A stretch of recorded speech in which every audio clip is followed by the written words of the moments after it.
예, 우리 삼터 제자 훈련 우리 기초반 마지막 강의로 우리 삼터와 제사장적 소명에 관해서 우리 같이 한번 생각해 보도록 하겠습니다.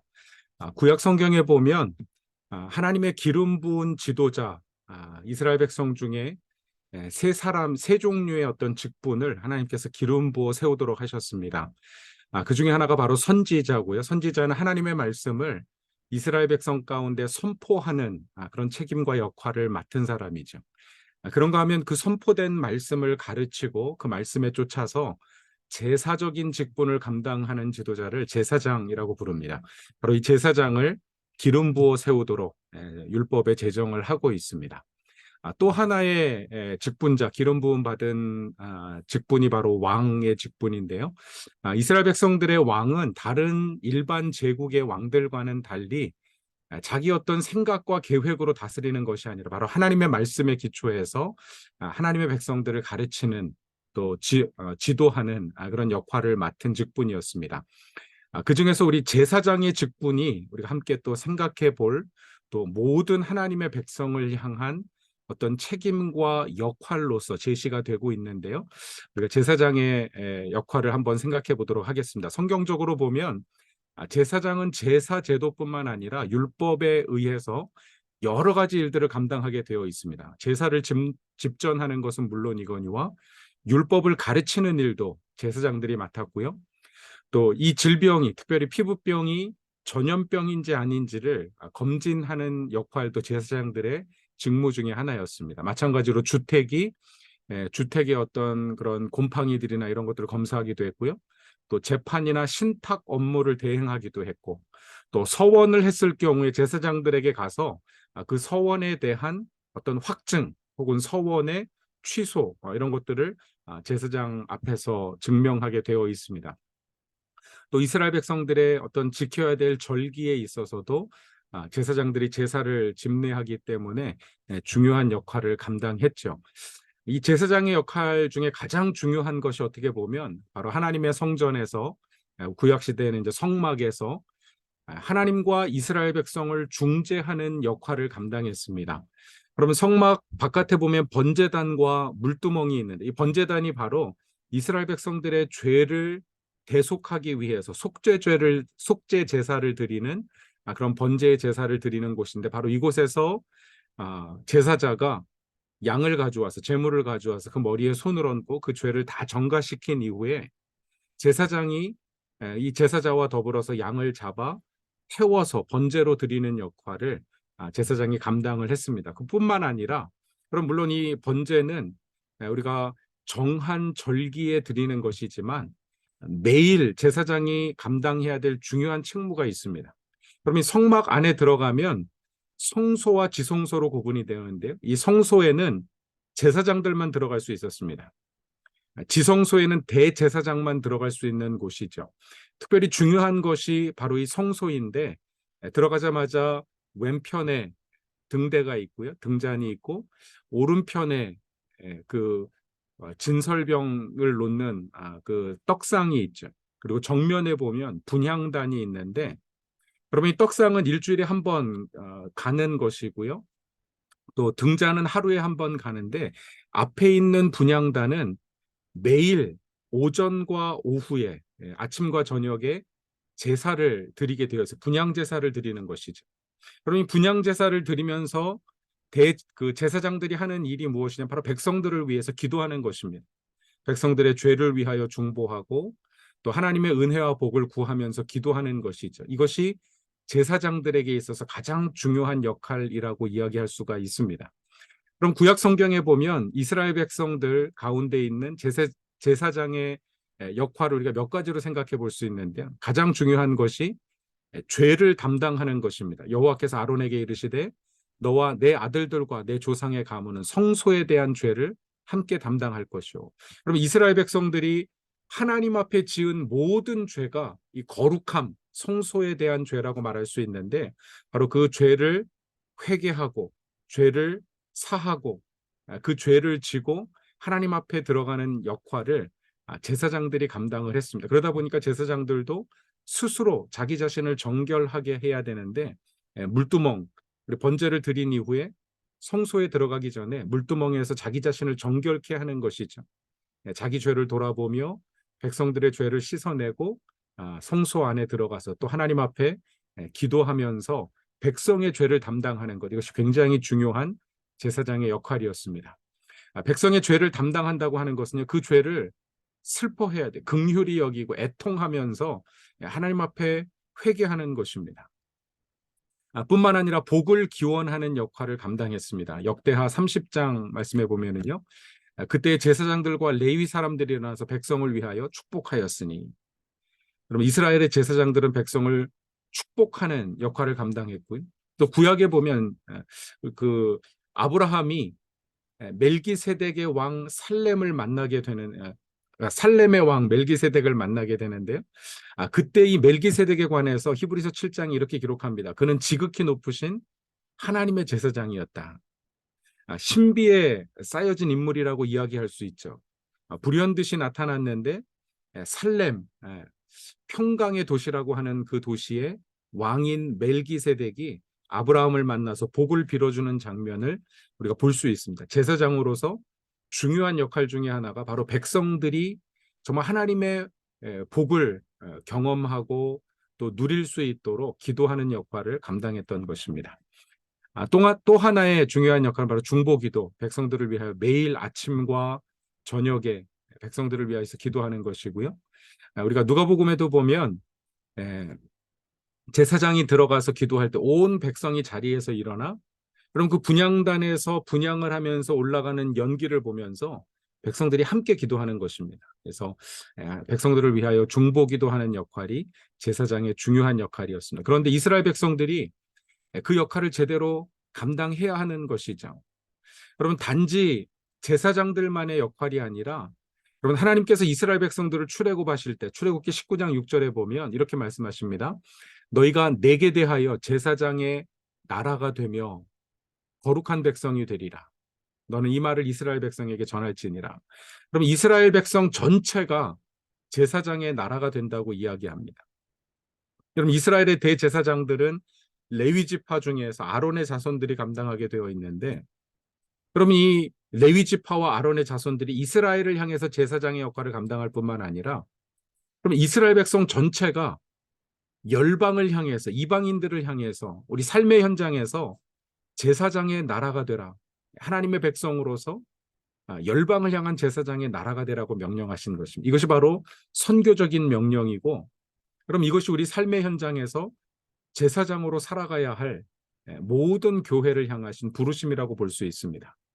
물론 해석을 요하기 때문에 신약 성경의 베드로전서 2장 9절 이하의 말씀을 통해서 우리가 다시 한번 베드로 역시 같은 이해를 가지고 흩어진 열방의 믿음의 형제들에게 그런 왕 같은 제사장으로 살아갈 것을 명령하고 있죠.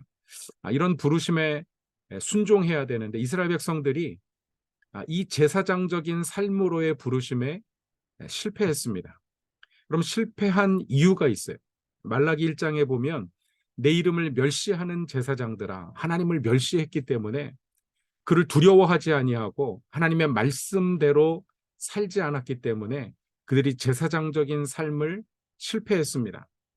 여러분, 하나님은 지금도 하나님을 공경하고 정말 하나님을 두려워하는 마음으로 제사장적인 역할을 감당할 하나님의 백성들을 찾고 계신 것이죠. 그럼 제사장적인 사명이 무엇인가? 사명과 약속을 우리가 역대하 7장 14절에서 찾아볼 수 있는데요. 우리 같이 한번 읽겠습니다. 내 이름으로 일컫는 내 백성이 그들의 악한 길을 떠나 스스로 낮추고 기도하여 내 얼굴을 찾으면 내가 하늘에서 듣고 그들의 죄를 사하고 그들의 땅을 고칠지라. 아멘. 그럼 제사장의 사명 중에 가장 중요한 것이 바로 기도하는 것입니다. 기도하는 것. 기도하기 위한 자세들이 있죠. 어떻게 기도해야 될 것인가? 악한 길에서 떠나고 스스로 우리 자신을 낮추고 하나님의 얼굴을 찾는 그런 마음으로 기도하라는 것입니다. 여러분, 제사장의 사명은 기도하는 것이고요. 무엇을 위해서 기도해야 되냐면 바로 땅과 백성들을 위해서 기도해야 됩니다.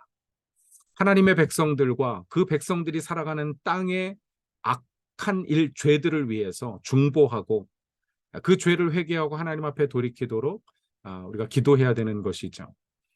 기도하는 자세, 우리가 세 가지 아까 살펴본 대로 겸손하게 자신을 낮추고 또 돌이켜 악을 떠나고 회개하도록 그 얼굴을 찾는 하나님의 거룩함과 영광이 그 땅 가운데 백성 가운데 임하도록 기도하라는 것입니다. 그러면 약속하신 바가 있어요. 그 기도에 응답하시겠다. 죄를 용서해 주시겠다. 땅과 백성을 고쳐주시겠다. 회복시켜 주시겠다. 이런 약속을 하셨습니다. 그럼 우리를 하나님께서 가정의 제사장으로, 일터의 제사장으로, 또 우리가 살아가는 이 시대와 사회의 제사장으로 불러주셨습니다. 그럼 무엇을 위해서 기도해야 하겠습니까? 우리가 누구를 위해서 기도해야 합니까? 우리가 기도할 때 하나님이 응답하시고 고쳐주시겠다고 약속하셨는데, 그렇다면 우리의 가정이, 일터의 모습이, 우리가 살아가는 삶의 현장이 어떻게 변화되겠습니까? 그 변화될 모습을 바라보면서 우리가 기도하고 또 하나님의 도우심을 구하고 하나님의 축복을 선포하고 정말 중재자로서의 역할을 감당하기 원하시는 것이죠.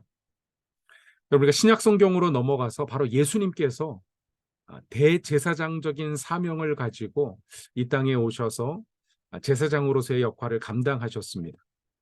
그럼 사도행전 4장 말씀에 보면 바로 예수님을 하나님께서 기름 부으신 거룩한 종이라고 부르고 있죠. 물론 예수님은 구약시대 제정된 왕과 제사장과 선지자로서의 직분을 다 가지고 계시다. 우리가 신학적으로 이렇게 이야기할 수 있는데 그중에서 이 제사장적인 역할을 감당하신 것을 볼 수 있습니다.